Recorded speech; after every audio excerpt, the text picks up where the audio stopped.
السلام علیکم، welcome to my YouTube channel daily night story. اگر آپ میرے چینل پر نئے ہیں تو چینل کو سبسکرائب کر دیجئے اور ساتھ میں بیل نوٹیفیکیشن کو بھی آن کر لیں تاکہ آپ کو ملتی رہے ہر نئی چینل اپڈیٹس۔ کبھی کبھی کچھ باتیں ہم یہ سمجھ کر چھپا لیتے ہیں کہ اگر بتا دیا تو گھر والے پریشان ہوں گے۔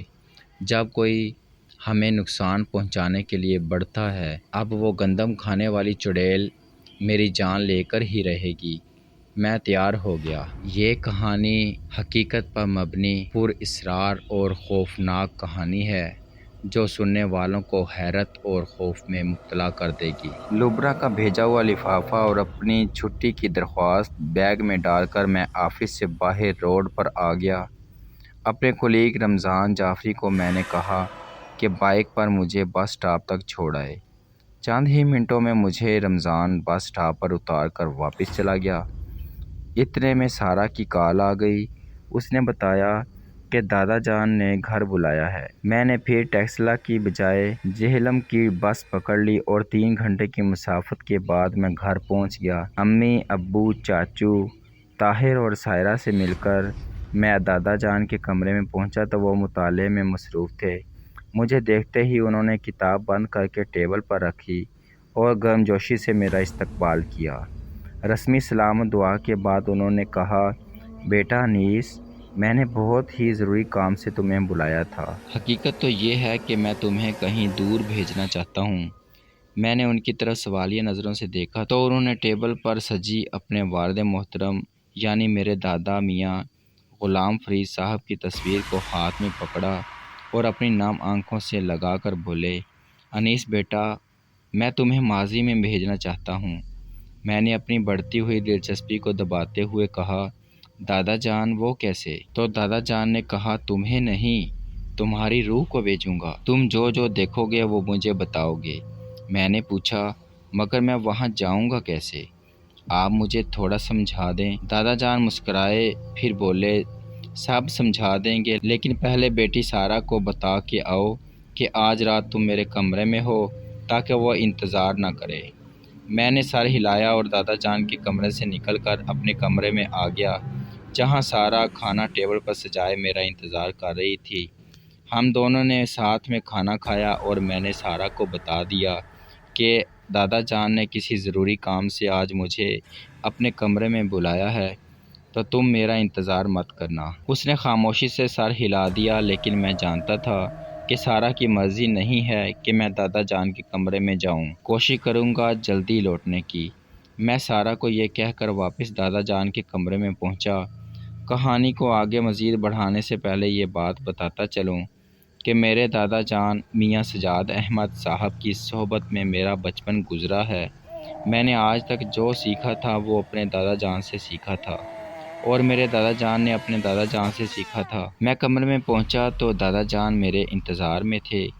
دیکھو بیٹا، انسان کے ساتھ ہر وقت اس کی 2 روحیں ہوتی ہیں۔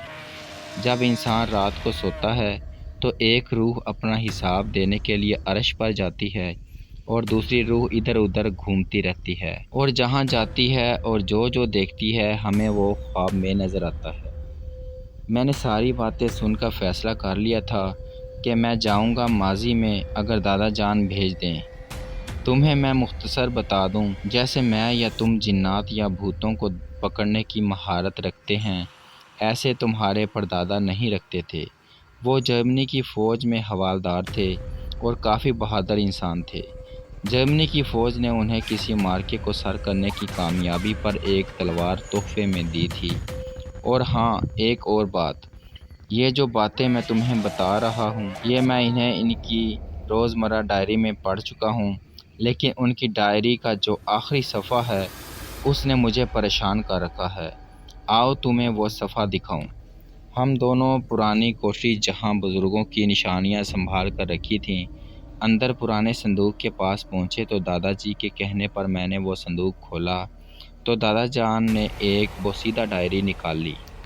فیتے کو نشانی کے طور پر دادا جی نے اس ڈائری میں رکھا ہوا تھا۔ یہ دیکھو، اس صفحے کو میں نے نشانی لگا کر تمہارے لیے رکھا ہوا تھا، اب تم خود ہی پڑھ لو۔ دادا جان نے مجھے وہ ڈائری پکڑا دی۔ کافی پرانا کاغذ، ایسے لگتا تھا کہ یہ چھونے سے ہی پھٹ جائے گا۔ میں نے نشانی لگی صفحہ کھولا تو اس پر 7 دسمبر 1945 کی تاریخ درج تھی، جو میرے پردادا کی لکھی گئی تھی۔ میں نے لائٹ کے سامنے لا کر پڑھنا شروع کیا۔ کبھی کبھی کچھ باتیں ہم یہ سمجھ کر چھپا لیتے ہیں کہ اگر بتا دیا تو گھر والے پریشان ہو جائیں گے، لیکن جب وہ راز ہمیں نقصان پہنچانے کے لیے ہماری طرف قدم بڑھاتے ہیں تو پھر ہم گھر والوں کو بتا بھی دیں تو اس سے کوئی فرق نہیں پڑتا، کیونکہ اس وقت تک بہت دیر ہو چکی ہوتی ہے، جیسا کہ میرے ساتھ ہوا۔ اب وہ گندم کے دانے کھانے والی ڈائن میری جان لے کر ہی دم لے گی، لیکن میں تیار ہو گیا ہوں۔ میں نے اپنی موت کی تیاری کر لی ہے، اب مجھے کوئی غم نہیں، مرنا تو برحق ہے۔ کاتب حروف میاں غلام فرید۔ میں نے تحریر پڑھ کر دادا جان کی طرف دیکھا تو ان کو بھی میرے رد عمل کا انتظار تھا۔ آپ نے تو میری پوری ڈائری پڑھی ہے، تو آپ بتانا پسند کریں گے کہ یہ گندم کے دانے کھانے والی کون تھی؟ دادا جان نے کہا، وہ کوئی ڈائن تھی۔ ابا جان کے دنیا سے جانے کے بعد جب میں نے یہ ڈائری پہلی بار پڑھی تب میری عمر 25 سال تھی۔ اس رات وہ ڈائن آئی تھی، لیکن میں نے اپنی منزل اتنی مضبوط کر رکھی تھی کہ وہ میرے سامنے نہیں ٹک پائی۔ گندم کے دانے اس نے ایک کپڑے کے دوپٹے سے جھولی بنا کر اس میں ڈالے ہوئے تھے اور بیج سے نکال کر ایسے کھا رہی تھی جیسے صدیوں سے بھوکی ہو۔ مجھے سمجھ میں آ گیا کہ یہ وہی ڈائن ہے جس کا ذکر ابا جان نے ڈائری میں کیا تھا۔ جب وہ مجھ پر جھکی تو میں نے مکہ اس کے منہ پر مارا تو چیخ مار کر وہ غائب ہو گئی تھی۔ میں نے ان کی بات سے اتفاق کیا اور پراعتماد لہجے میں کہا، میں جانے کے لیے تیار ہوں، آپ بس بتائیں کہ کیا کرنا ہوگا مجھے ماضی میں جانے کے لیے۔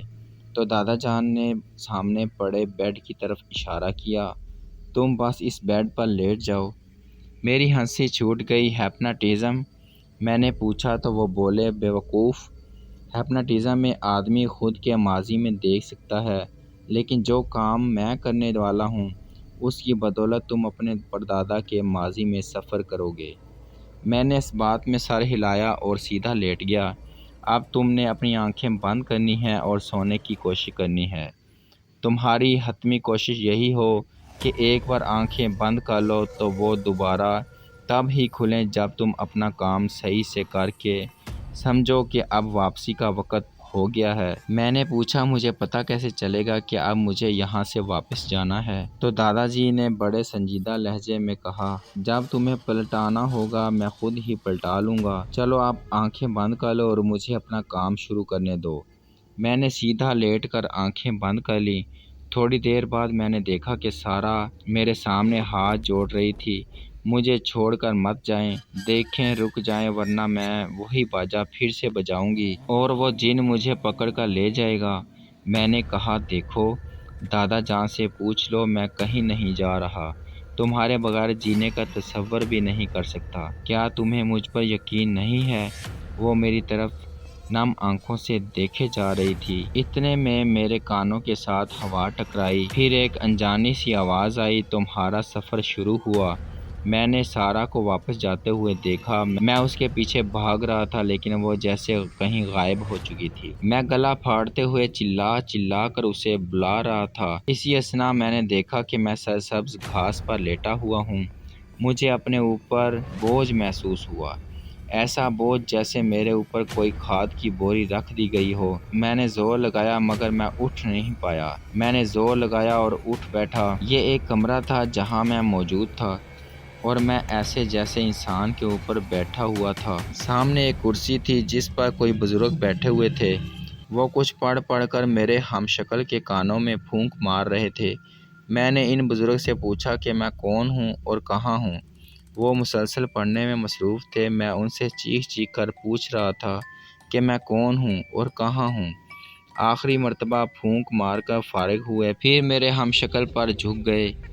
بیٹا انیس، تم میرے پوتے ہو، تمہیں میں نے بھیجا ہے، یہ جسم ہے تمہارا ہی ہے اور تمہاری واپسی تب ہی ممکن ہے جب تک تم مجھے میری معلومات فراہم نہیں کرتے۔ میں نے گھبراتے ہوئے پوچھا، آپ کو کیسی معلومات چاہیے اور مجھے کتنا وقت لگے گا؟ وہ مسکرائے پھر بولے، بیٹا کچھ نہیں ہوگا تمہیں، میں ہوں نا، تم جاؤ۔ یہاں سے 2 کلومیٹر مشرق کی جانب ایک نہر ہے، اس سے تھوڑی دور ایک جگہ ہے جسے متیال گالا کہا جاتا ہے۔ 2 پہاڑیوں کے درمیان کچی سڑک ہے، وہاں جاؤ اور دیکھو کہ کیا ہو رہا ہے وہاں اس وقت، پھر مجھے بتاتے جاؤ۔ میں اس سے پہلے کوئی اور سوال کرتا، دادا جان نے میرے کان میں کچھ پڑھ کر پھونکا تو اگلے ہی لمحے میں نہر سے پار اسی کچے راستے پر موجود تھا۔ دادا جان کی آواز آئی، بیٹا انیس، تم پہنچے ہو میری بتائی ہوئی جگہ پر۔ میں نے ادھر ادھر دیکھا، پھر کہا، یہ ایک راستہ ہے جو 2 پہاڑیوں کے درمیان میں سے گزر کر دوسری طرف جاتا ہے۔ دادا جان کی آواز آئی، تھوڑا آگے جاؤ۔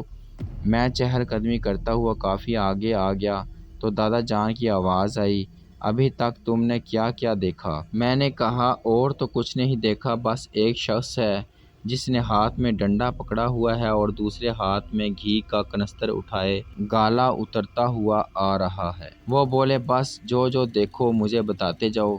میں وہیں کھڑا سب حرکات دیکھ رہا تھا۔ اتنے میں ایک 8 فٹ لمبی عورت اس راستے پر ظاہر ہوئی۔ وہ شخص کنستر اٹھا کر ڈنڈا دوسرے ہاتھ میں کر کے دوبارہ چلا تو وہ عورت آنکھ جھپکتے ہی بڑی تیزی کے ساتھ ایک چراغ میں اپنے آپ کو تبدیل کیا اور ہوا میں اڑتے ہوئے اس شخص کی طرف بڑھی۔ میں نے بھی قدم تیز اٹھائے اور بھاگتا ہوا ان دونوں سے ذرا فاصلے پر کھڑا ہو کر دادا جی کو اس واردات کے بارے میں بتانا شروع کیا تو بے اختیار میرے منہ سے نکلا، اوہ! دادا جان نے کہا، کیا دیکھا؟ میں نے کہا کہ یہ وہ چراغ ہوا میں اڑ کر اس کے ارد گرد چکر لگا رہا ہے۔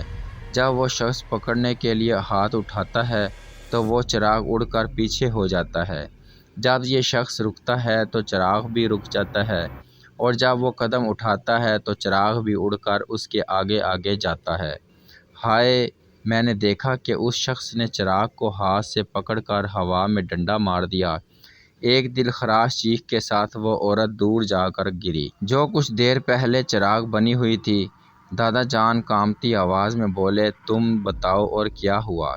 وہ خاموش ہوئے۔ وہ بندہ اونچی آواز میں عربی زبان میں کچھ پڑھتا ہوا میرے پاس سے گزر گیا۔ میں نے بتایا، تم ان کا پیچھا کرو کہ وہ کہاں کہاں جاتے ہیں۔ میں نے اڑ کر ان کا پیچھا کیا جو کبھی گدھے کا روپ اختیار کر لیتے ہیں اور کبھی بھینس کا، اور بھاگ کر اس شخص کی طرف جاتے ہیں لیکن اس کے قریب نہیں جا پاتے۔ وہ کچھ پڑھتے ہوئے نہر کے پانی کو پار کر گئے۔ پیچھے سے اس چڑیل نے راستے پر کھڑے ہو کر اونچی آواز میں کہا، میں بہت جلد تمہیں ملوں گی، تم بچ نہیں پاؤ گے مجھ سے۔ میں اس آدمی کے ساتھ نہر عبور کر کے کھیتوں میں آ گیا۔ 2 گدھے اونچی آواز میں عجیب عجیب آوازیں نکالتے پیچھے آئے۔ دور موجود گاؤں میں اونچی جگہ کسی نے لالٹین جلا کر کسی نے چھت پر رکھ دی تھی۔ وہ شخص اس لالٹین کو دیکھ کر مسکراتے ہوئے کچھ پڑھتا ہوا کھیتوں کو عبور کر گیا۔ جب وہ محلے میں داخل ہوا تو ان گدھوں کے ٹاپوں کی خطرناک آواز ہم دونوں کے ساتھ تھی۔ میں نے یہ ساری واردات دادا جان کو گوش گزار کر دی تو وہ بولے، اب تم جاؤ، ان کے گھر پہنچو۔ مجھے پھر اپنے کان میں جیسے کسی نے پھونک مار دی ہو۔ تو تھوڑی دیر بعد میں نے دیکھا کمرے میں لالٹین کی روشنی میں ایک عورت ہے جو قرآن پاک کی تلاوت کر رہی ہے۔ ان کے پاس ٹیبل پر پانی کا بھرا ہوا پیالہ موجود تھا۔ وہ عورت قرآن کو چوم کر بند کر کے پیالہ لیے اس شخص کی طرف بڑھی جو تھوڑی دیر پہلے میرے ہمراہ آیا تھا۔ پیالہ پکڑاتے ہوئے اس شخص سے مخاطب ہوئی، یہ پانی دم کیا ہے، پی لیں۔ اب میں ہلدی والا دودھ لاتی ہوں۔ وہ اس آدمی کو پانی کا پیالہ دے کر باہر نکل گئی۔ یہ عورت کون ہے؟ میں نے دادا جان سے پوچھا تو وہ بولے، یہ تمہاری پردادی ہے، رقیہ بی بی، اور وہ شخص جو تمہارے ساتھ آئے میاں غلام فرید ہیں۔ میں نے دیکھا کہ رقیہ بی بی یعنی بقول دادا جان میری پردادی دودھ کا گلاس لے کر کمرے میں آئیں۔ اتنے میں تیسری چارپائی پر سوتے ہوئے 1 سال کا بچہ رونے لگا تو پردادا نے پردادی سے کہا، اسے مجھے دے دو، میں چپ کرواتا ہوں۔ پردادی نے اس بچے کو اٹھا کر پردادا کو دیا اور ٹیبل پر پڑے خالی گلاس اور مٹی سے بنا پیالہ اٹھا کر کمرے سے باہر لے گئی۔ یہ بچہ کون ہے؟ میں نے دادا جان سے پوچھا تو ان کی آواز روحان سی ہو گئی۔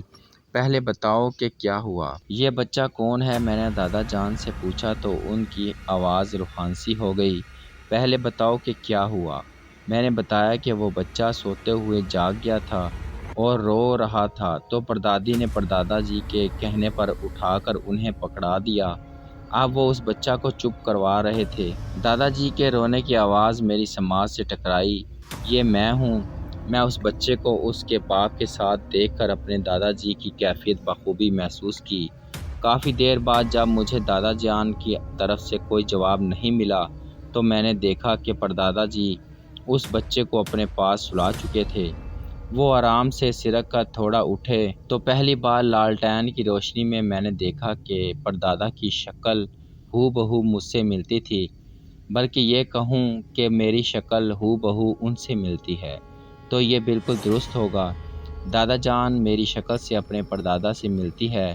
مجھے یوں لگتا ہے کہ جیسے وہ نہیں میں ہوں۔ مجھے اپنے رخسار پر جیسے کسی نے بوسہ دیا ہو۔ چلو اب میں تمہیں اگلے دن پر لے چلوں، کیونکہ ہم دونوں کے پاس سب کچھ دیکھنے کے لیے یہی رات ہے، دادا جی نے کہا، اور کچھ ہی سیکنڈ گزرے ہوں گے میں دادا جان کے سامنے کھڑا بھی تھا اور بیڈ پر بھی تھا۔ میں نے ہنستے ہوئے کہا، مطلب آپ نے مجھے میرے جسم سے الگ کیا ہوا ہے؟ یہ کیسے کر لیا آپ نے؟ دادا جان نے کہا، انیس بیٹا میں اگر تمہیں بتاتا رہوں گا تو وقت گزر جائے گا۔ ہمارے پاس فجر سے پہلے تک کا وقت ہے۔ چلو اب اس جگہ جاؤ جہاں وہ چڑیل دوبارہ آئی تھی۔ میں نے سر ہلا دیا اور کچھ ہی لمحوں بعد مجھے محسوس ہوا جیسے سرسبز کھیتوں میں شام کے بعد میں چل رہا ہوں، اور ایک ٹیلہ اتر کر جب میں نیچے پہنچا تو یہ اس رات والی نہر ہی تھی، پہاڑی کے دامن میں بہتی ہوئی۔ یہ نہر نیچے اسی متیال گالا کی طرف جا رہی تھی۔ میں نیچے پہنچا تو دیکھا کہ پردادا بہتی ہوئی نہر کے کنارے ایک پتھر پر بیٹھے وضو کر رہے ہیں، اور ساتھ ہی وہ 8 فٹ قد والی چڑیل پردادا جی کی پشت والی سمت میں ظاہر ہوئی۔ میں بھاگ کر اس کے قریب پہنچ گیا۔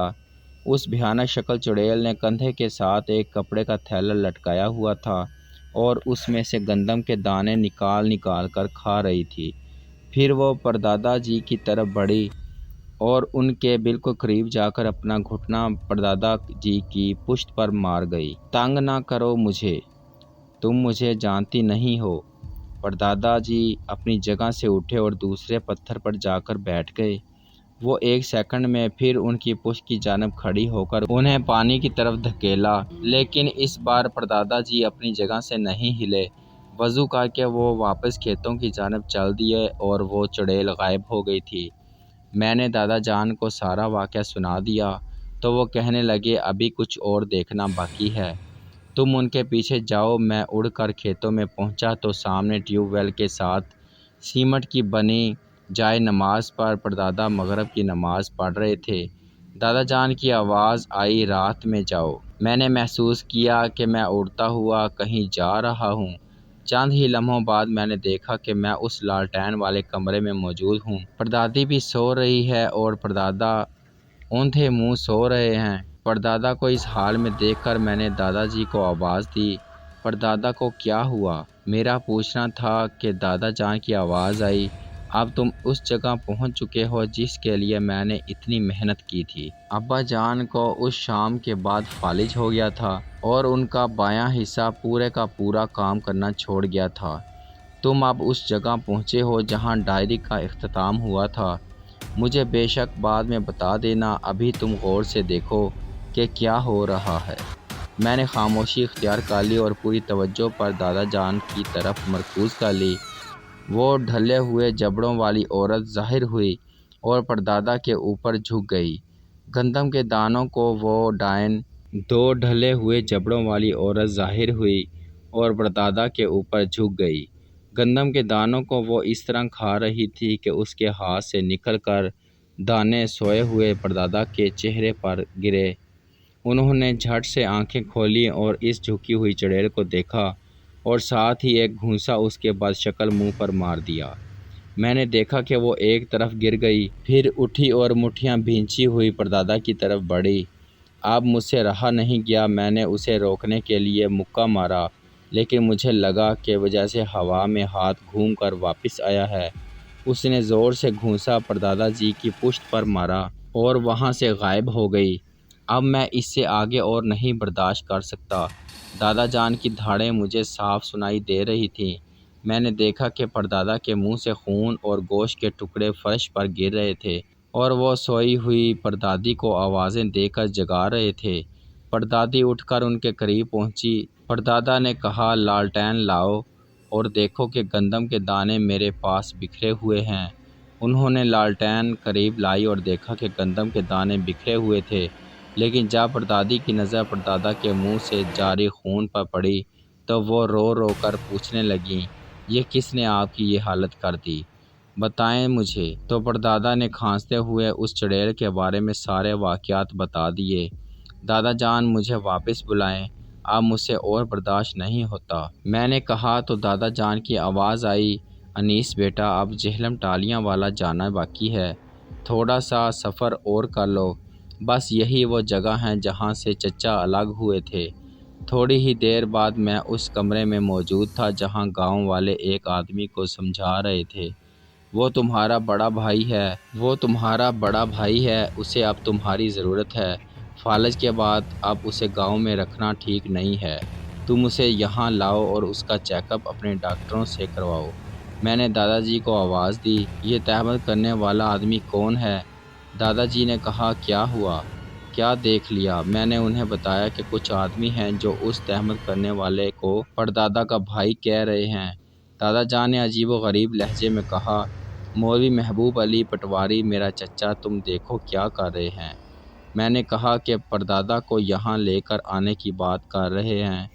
دادا جان بولے، تم اس جگہ پہنچو جب میرے ابا جان چچا محبوب کے گھر گئے تھے۔ میں اندھیروں سے ہوتا ہوا اس کمرے میں پہنچا جہاں پر دادا بیڈ پر لیٹے ہوئے تھے۔ میں نے دیکھا تو محبوب علی کسی عورت سے کہہ رہا تھا، رپورٹیں جھوٹ نہیں بولتی، ڈاکٹر کہتا ہے کہ بھائی صاحب کو فالج نہیں ہوا، بظاہر ان کا جسم ٹھیک ہے، اس میں کوئی بیماری نہیں ہے، لیکن جیسے ان کی حالت ہے فالج ہی نظر آتا ہے۔ قبائلی گاؤں والے بھی یہی کہہ رہے ہیں کہ ان کی حالت اچانک سے ایسی ہوئی ہے۔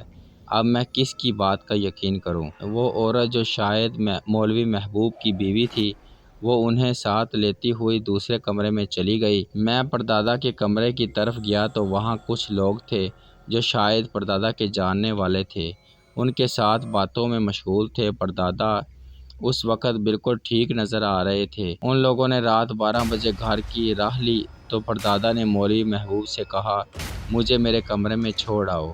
مولوی محبوب پردادا کو تھام کر ان کے کمرے میں چھوڑ آیا۔ جاتے جاتے وہ دروازہ بھی بند کر گیا۔ پردادا بیڈ پر لیٹ گئے، تھوڑی ہی دیر بعد وہ سو گئے۔ اب مجھے خطرہ لگا تھا کہ کیوں انہیں اکیلا چھوڑ گیا، اگر وہ منحوس چڑیل پھر سے آ گئی تو۔ ابھی میں یہ سوچ ہی رہا تھا کہ میرے دیکھتے ہی دیکھتے 2 ڈھلے ہوئے جبڑوں والی چڑیل اپنے گندم کے دانوں والا تھیلا لٹکائے پردادا کے سامنے آئی۔ پردادا بے خبر سو رہے تھے۔ غلام فرید، میں نے تمہیں کہا تھا کہ میں تمہیں زندہ نہیں چھوڑوں گی، اب میں آ گئی ہوں۔ پردادا نے آنکھیں کھول لیں۔ اس وقت جو ان کے چہرے پر سکون تھا وہ دیکھ کر میری آنکھوں سے آنسو جاری ہو گئے۔ انہوں نے اس چڑیل کی آنکھوں میں آنکھیں ڈالے مطمئن انداز میں جواب دیا، مجھے پتہ تھا کہ تم میرا پیچھا کرتے ہوئے یہاں ضرور آؤ گی۔ میری حالت ایسی نہیں ہے، ابھی میں تمہارا مقابلہ نہیں کر سکتا، اس لیے تم سے یہی کہوں گا کہ ابھی جاؤ، میرے ٹھیک ہونے کا انتظار کرو، پھر تمہیں مارنے اور مجھے لڑ کر مرنے میں مزہ تو آئے گا۔ مجھ مریض کو مار کر تمہیں اب کیا ملے گا؟ جاؤ ابھی۔ وہ کہکا لگا کر بولی، یہی تو مزہ ہے، یہی بے بسی تو مجھے دیکھنی تھی۔ اس نے پردادا کو گلے سے پکڑ کر اٹھا کر فرش پر دے مارا۔ میں اسے دھکا دینے کے لیے بھاگا تو ان کے بیچ سے گزر کر دیوار کے ساتھ جا لگا۔ پردادا فرش پر پڑے چیخ کر رہ گئے۔ اس چڑیل نے پھر پردادا جی کو اٹھا کر بلند کیا اور چھت کے شہتیر سے ان کا سر 3 بار زور سے ٹکرایا۔ پردادا نے دایاں ہاتھ اٹھایا اور اس کے منہ پر مکے مارے۔ جب چوتھا مکہ مارا تو اس نے پردادا جی کو دیوار سے دے مارا اور ان کا سارا رنگ نیلا پڑ گیا تھا۔ میں چیخ کر روکتا لیکن وہ جیسے ہوا ہی ہو، میرا ہاتھ اس چڑیل کو چھو نہیں پایا۔ وہ کہکے لگاتی وہاں سے غائب ہو گئی۔ میرے سامنے پردادا زمین پر بے حس پڑے ہوئے تھے۔ میں چیخ کر رو رہا تھا۔ تھوڑی دیر بعد مولوی محبوب کی بیوی نے دروازہ کھولا، پھر سر پیٹتی ہوئی باہر گئی اور مولوی محبوب کو بلا کر لائی۔ دادا، مجھے اب واپس بلاؤ، نہیں تو اپنی جان دے دوں گا۔ ساتھ ہی میں چیختا ہوا اٹھ بیٹھا۔ دادا جان نے پانی کا گلاس میرے منہ کے ساتھ لگایا جو میں نے خالی کر دیا۔ میرے آنسو صاف کرنے کے بجائے دادا جان مجھ سے لپٹ کر رونے لگے۔ باہر سے امی ابو سارا زور سے دروازہ پیٹ رہے تھے۔ میرے بجائے دادا جی نے اپنے آنسو صاف کیے اور دروازہ کھولا۔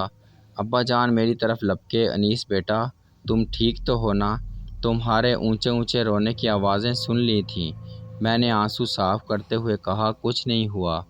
دادا جان نے ساری بات تفصیل سے سب کے گوش گزار کر دی۔ پھر دادا جان کے مطمئن کرنے پر سبھی اپنے کمروں میں واپس چلے گئے، سوائے چاچو کے۔ دادا جان بولے، یہ وہ سب کچھ تھا جس کی وجہ سے ہم دونوں خاندانوں میں بکھیڑا ہو گیا تھا۔ میں کئی عرصے تک یہی سمجھتا رہا کہ محبوب چچا نے میرے ابا جان کو قتل کیا، لیکن جب میں نے ہوش سنبھالا تو اپنے اس علم کی بدولت نتیجہ نکالا کہ اس چڑیل نے ہی ابا جان کو قتل کیا تھا، لیکن میں اپنی گواہی کو کافی نہیں سمجھتا تھا۔ تبھی تم سے یہ سب کچھ ایک بار پھر سے معلوم کیا۔ چاچو نے کہا، اب اس چڑیل کو فنار کرنے کا وقت آ گیا ہے۔ میں اپنے ہمزاد کو حاضر کر کے پوچھتا ہوں کہ وہ چڑیل کہاں ملے گی اور اس کا خاتمہ کیسے ممکن ہے؟ دادا جان بولے، مجھے پتہ ہے کہ اس کا خاتمہ کیسے ہوگا۔ جب وہ مجھے ملی اور میرا مکہ کھا کر وہ بھاگی تھی، تب سے لے کر آج تک میں نے اسے مارنے کی کئی طریقے ڈھونڈے تھے، کیونکہ میں اکیلا تھا اور اسے ختم کرنے کے لیے جو چیزیں درکار تھی وہ میں جمع نہیں کر پایا تھا، اور 3 بار تو وہ چڑیل میرے ہاتھ سے نکل کر گئی تھی۔ چاچو نے دادا جان کی طرف دیکھا، جو آسان طریقہ ہے وہ بتا دیں۔ دادا جان بولے، تم دونوں کو الگ الگ سمت میں جانا ہوگا۔ یہاں سے 100 کلومیٹر دور ٹلہ جوگیا میں گرو ناتھ کا مندر ہے۔ 500 سال پرانا۔ اس مندر کے اندر پرانی راکھ ہے جہاں وہ آگ جلا کر اپنا چلہ کرتا تھا، وہاں سے وہ راکھ لانی ہوگی۔ اور دوسری جگہ نیلی والا پہاڑ ہے، وہاں سے شہتوت کی لکڑی لانی ہوگی جو اتنی ہو کہ آگ کا الاؤ بھڑک سکے۔ پھر میں اسے حاضر کروں گا اس آگ سے اور اس سے سوالات کروں گا۔ تم میں سے کسی ایک نے وہ راکھ اس بھڑکتی آگ میں ڈال دینی ہے۔ انیس، تم نیلی والے پہاڑ سے شہتوت کی لکڑی ڈھونڈ کے لاؤ ابھی۔ دادا جان بولے۔ پھر وہ چاچو طاہر کی طرف مڑے، تم بھی سمجھ گئے ہوگے۔ چاچو نے سر ہلایا اور کمرے سے باہر نکل گیا۔ دادا جان نے مجھے کہا، کان قریب لاؤ۔ میں نے کان قریب کیا تو انہوں نے کچھ پڑھ کر میرے کان میں پھونکا تو مجھے ایسے محسوس ہوا جیسے میں پھر سے اپنے جسم سے علیحدہ ہو گیا۔ ہواؤں میں پرواز کرتا ہوا نیلی پہاڑ کے دامن میں اترا تو دیکھا کہ مختار چاچو سامنے کلہاڑی لیے لکڑیاں کاٹ رہے تھے۔ ہاں بھائی انیس میاں، یہ سارا شہتوت تمہارا۔ میں سمجھ گیا کہ کم سے کم یہ مختار چاچو تو نہیں ہیں۔ خیر، میں نے شہتوت کی لکڑی پر ہاتھ رکھا تو مجھے چکر آ گیا اور میں زمین پر گر گیا۔ میری آنکھیں بند ہونے لگیں۔ میں نے دھندلی آنکھوں سے دیکھا تو یہ مختار نہیں، وہی چڑیل تھی۔ گندم کے دانے کھاتی ہوئی وہ میری طرف بڑھنے لگی۔ تب میری آنکھوں کے سامنے اندھیرا چھا گیا تھا۔ پھر جب آنکھ کھلی تو میں ایک ویرانے میں ایک پھٹے کی چارپائی پر لیٹا ہوا تھا۔ سامنے چاچو آگ کے الاؤ کے پاس کھڑے کچھ پڑھ رہے تھے۔ دوسری چارپائی پر دادا جان چادر کا بکل مارے بیٹھے تھے۔ میں ہڑبڑا کر اٹھ بیٹھا۔ میرے پاس ایک لفافہ پڑا تھا جس میں راکھ تھی۔ میں سمجھ گیا کہ راکھ مجھے ہی ڈالنی ہے۔ میں راکھ کو غور سے دیکھ ہی رہا تھا کہ آگ کے الاؤ سے وہی چڑیل سامنے آئی۔ چاچو کو چنگھاڑ کر کچھ کہہ رہی تھی۔ چاچو بنا کچھ بولے کچھ پڑھنے میں مصروف تھے۔ وہ آگ سے نکلی اور سیدھی میری طرف بھاگی۔ میں نے اپنا ہاتھ لفافہ میں ڈال دیا تھا اور چارپائی سے اٹھ گیا تھا۔ جیسے ہی وہ دائرے سے کچھ فاصلے پر تھی میں نے بھاگ کر راکھ اس کی طرف اچھال دی۔ وہ چیختی ہوئی زمین پر گر کر لوٹ پوٹ ہونے لگی۔ میں لفافہ لیا اس کے سر پر پہنچ گیا۔ یہ گندم کے دانے لایا ہوں تمہارے لیے، میں نے لفافہ اس کے سر پر لہراتے ہوئے کہا تو وہ زمین پر لیٹی ہاتھ جوڑ رہی تھی۔ پہچان مجھے، میں اسی غلام فرید کا پڑپوتا ہوں، آج ان کے خون کا حساب لینے آیا ہوں۔ چاچو ایک اور لفافہ لیے ہوئے اس کی ٹانگوں کے قریب پہنچ گئے۔ تھوڑی سی راکھ اس کے اوپر اچھال کر بولے، میں میاں غلام فرید کا پوتا ہوں، کیا سمجھی؟ چڑیل کی چیخیں آسمان تک جا رہی تھیں۔ دادا جان ایک لفافہ اور لیے ہوئے اس چڑیل کے قریب ہوئے۔ پہچان مجھے، میں بیٹا ہوں میاں غلام فرید کا، وہ بیٹا جسے تم نے 1 سال کی عمر میں یتیم کیا تھا۔ چڑیل دادا جان کے بوٹ چاٹنے لگی۔ مجھے اس بار بخش دو، تمہاری آنے والی تمام نسلوں کی غلامی کروں گی۔ دادا جان نے ٹھوکر ماری تو وہ 3 بار گھومی اور اس الاؤ کے قریب ہو گئی۔ طاہر، دادا جان نے چاچو کو مخاطب کیا تو زور کی ایک لات چاچو نے چڑیل کو رسید کر دی۔ پھر میں نے بھی آگے بڑھ کر اپنا حصہ ڈالا۔ میری تیسری لات سے جیسے ہی وہ الاؤ میں پہنچی، ہم تینوں نے راکھ والے لفافے اس پر الٹ دیے۔ پوری فضا میں چڑیل کی چیخوں سے گونج اٹھی۔ ہم تینوں کھڑے اسے جل کر بھسم ہوتا دیکھتے رہے۔ جب وہ مکمل فنا ہو گئی تو پوری فضا میں سکوت طاری ہو گیا۔ میں اور چچا آگے بڑھے اور روتے ہوئے دادا جان کو سنبھال کر گھر کی طرف چل پڑے۔ میں نے کہا، جب اس چڑیل نے مجھے بے ہوش کیا تو آپ کو کیسے پتہ چلا؟ چاچو ہنس کر بولے، میں اسی وقت تمہارے پیچھے پہنچ گیا تھا۔ میرے ہمزاد نے مجھے بتایا تھا کہ وہ چڑیل تمہیں قتل کرنے کا ارادہ رکھتی ہے اور مجھے ہمزاد نے ہی تم تک پہنچایا تھا۔ دادا جان اب پرسکون نظر آ رہے تھے۔ میں نے کہا، دادا جان اب میں ناشتہ آپ کے ساتھ کروں گا۔ چاچو بولے، جس کے ساتھ بھی کر، ناشتہ تو تمہاری امی یا سارا ہی بناتی ہیں۔ اس بار دادا جان بھی کھل کر ہنس پڑے۔ یہ تھی آج کی کہانی۔ امید کرتے ہیں آپ لوگوں کو بہت پسند آئی ہوگی، تو اپنے دوستوں کے ساتھ بھی شیئر کریں اور چینل کو زیادہ سے زیادہ سبسکرائب کریں تاکہ آپ کے لیے لاتے رہیں اسی طرح کی اور بھی مزیدار کہانیاں۔